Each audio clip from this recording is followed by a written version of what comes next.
Malacanang tinawag si VP Sara na makasarili at asal bata. Tahasang tinawag ng Malacanang na makasarili si Vice President Sara Duterte matapos hayagang sinabi nito na ayaw niyang tulungan si Pangulong Ferdinand Marcos Jr. sa hangarin nitong maibenta ang bigas sa 20 kada kilo. Sinabi kasi ni VP Sara na may nalaman siyang paraan para maibenta ng 20 pesos kada kilo ang bigas, subalit ayaw niya itong ibahagi. Bilang tugon sa pahayag, sinabi ni Palace Press Officer at PCO Yussi Claire Castro na mistulang parang bata ang inasal na ito ni Vice President Duterte.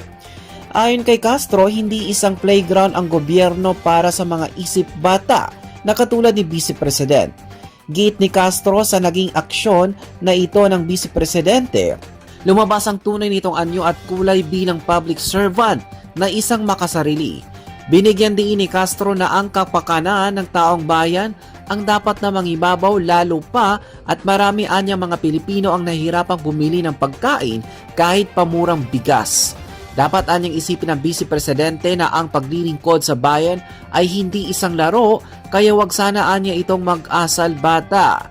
Ang pagtulong anya sa mahirap na Pilipino sa pamamagitan ng mga serbisyo tulad ng pagbenta ng murang bigas ay hindi dapat i-timing, bagkus kung ano ang alam mong paraan para makatulong ay dapat na agad na ibinahagi at ginawa.